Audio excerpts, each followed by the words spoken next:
لیکن اللہ کے نبی ہیں، ان کا کمال، ان کا یقین، سبحان اللہ، ان کا صبر. اب آخری وقت انہوں نے اتنا صبر کیا، اتنا کمال ان کا یقین تھا جو ہم نے بھی بات سنی. پھر اس ایمان کا، اس یقین کا نتیجہ کیا نکلا؟ سبحان اللہ. اللہ پاک نے فرمایا، ترجمہ کنز العرفان، کہ اے آگ ابراہیم علیہ السلام پر ٹھنڈی اور سلامتی والی ہو جا. سبحان اللہ، اللہ اکبر.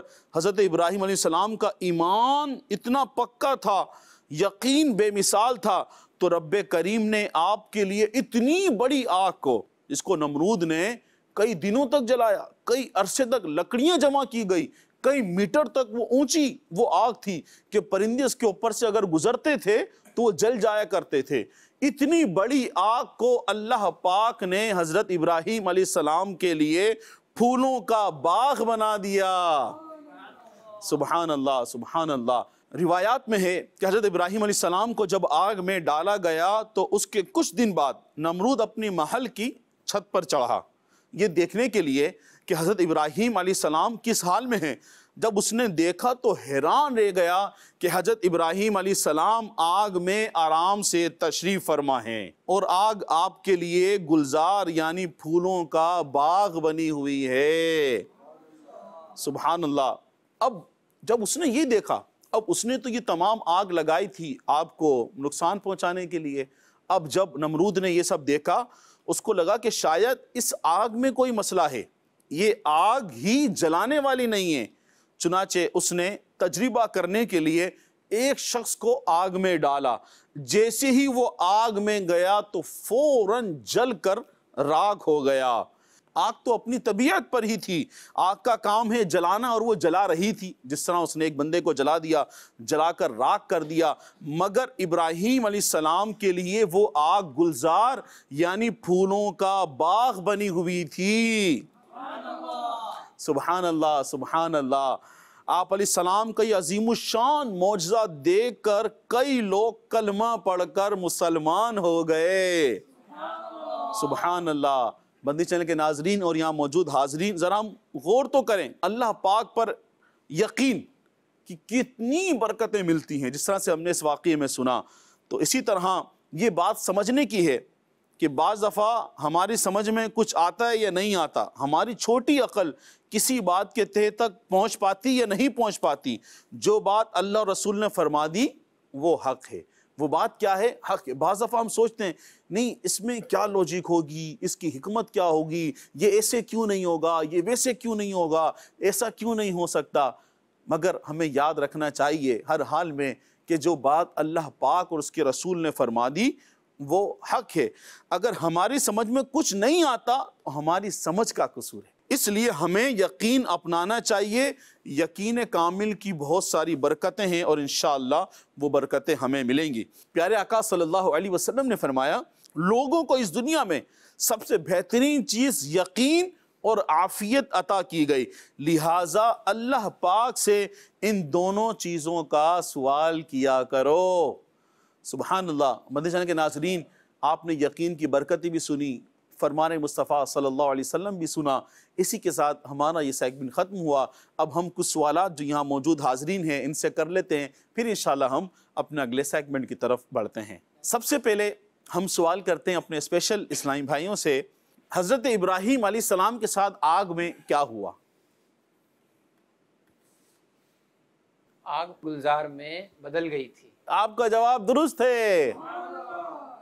جی اب ہم سوال کرتے ہیں ہمارے عمومی اسلامی بھائیوں سے، جب نمرود اپنے محل پر چڑھا اس نے دیکھا کہ وہ آگ ابراہیم علیہ السلام کے لیے گلزار بنی ہوئی ہے، اس کو شک ہوا کہ بھئی آگ کا کام تو جلانا ہے، اس نے نہیں جلایا، تو پھر اس نے کیا کام کیا؟ اس نے دیکھا کہ یہ آگ تو جلا بھی نہیں رہی، یہ آگ جلانے والی ہے بھی نہیں، اور اس نے ایک شخص کو پھینکا اور فوراً جل گیا.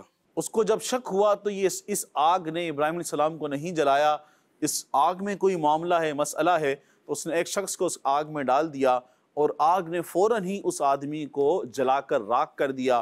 آپ کا جواب درست ہے، آپ بیٹھ جائیے. ابراہیم علیہ السلام کا یہ معجزہ دیکھ کر اس کی کیا برکت ظاہر ہوئی؟ جب انہوں نے دیکھا کہ حضرت ابراہیم علیہ السلام کو آگ نہیں جلا رہی تو وہاں پر موجود لوگ کلمہ پڑھ کر مسلمان ہو گئے. حضرت ابراہیم علیہ السلام کا عظیم الشان معجزہ دیکھ کر کئی لوگ کلمہ پڑھ کر مسلمان ہو گئے، آپ کا جواب درست ہے۔ سبحان اللہ۔ جی مدنی چینل کے ناظرین، اسی کے ساتھ ہمارا یہ سیگمنٹ ختم ہوا۔ اب بڑھتے ہیں اپنے اگلے سیگمنٹ کی طرف، جس کا نام ہے سنتیں اور آداب سیکھیں۔ ہم آپ کو اپنے سیگمنٹ میں خوش آمدید کہتے ہیں۔ تو آج ہم اس سیگمنٹ میں سیکھیں گے سونے جاگنے کی سنتیں اور آداب۔ یقیناً سونے والا کام سبھی لوگ کرتے ہیں، گھر میں آرام کرتے ہیں، آرام کرنا بھی چاہیے، صحت کے لیے بہت اچھا ہوتا ہے۔ جو لوگ مکمل آرام نہیں کرتے، مکمل سوتے نہیں ہیں، پھر وہ آگے جا کر کسی نہ کسی بڑی بیماری کے اندر مبتلا ہو جاتے ہیں۔ اللہ پاک ہمیں آزمائشوں سے محفوظ فرمائے، ہمیں بیماریوں سے محفوظ فرمائے، لیکن آرام کرنا، سونا بہت زیادہ ضروری ہے۔ کیا ہی اچھا ہو ہمارا یہ سونا سنت کے مطابق ہو، تو یقیناً ہمیں اس کے فوائد بھی ملیں گے اور انشاءاللہ عز و جل ثواب بھی ملے گا۔ تو آج ہم سونے کے آداب بھی سیکھ لیتے ہیں۔ سونے سے پہلے بستر کو اچھی طرح جھاڑ لیجئے تاکہ کوئی کیڑا وغیرہ ہو تو نکل جائے۔ سونے سے پہلے یہ دعا پڑھ لیجئے، اللہم بسمک اموت و احیا۔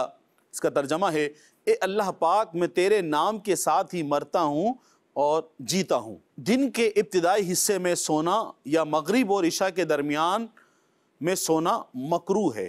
دوپہر کو قیلولہ یعنی کچھ دیر لیٹنا مستحب ہے۔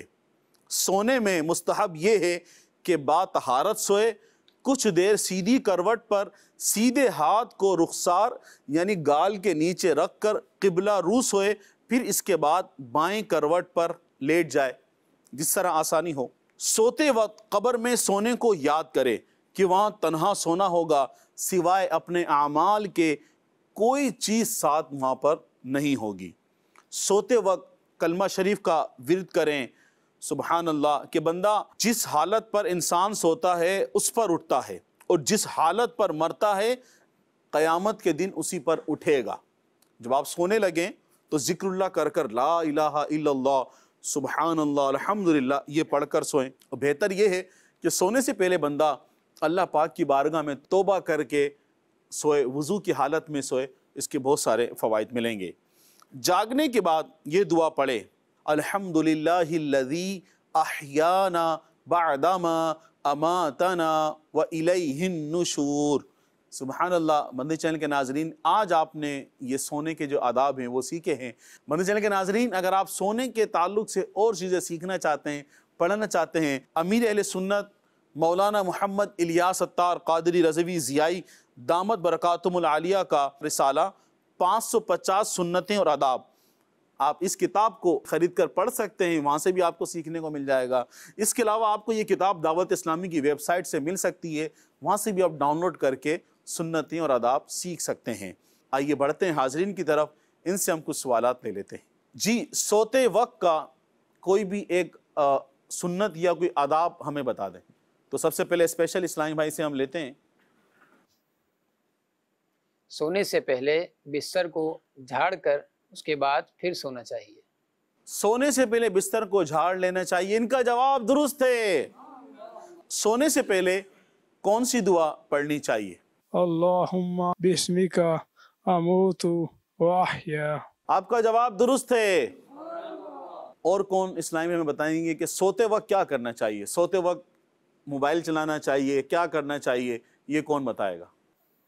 سونے سے پہلے ذکر اللہ اور درود پاک وغیرہ پڑھتے پڑھتے، بسم اللہ الرحمن الرحیم پڑھتے پڑھتے، کلمہ طیبہ پڑھتے پڑھتے پھر سونا چاہیے۔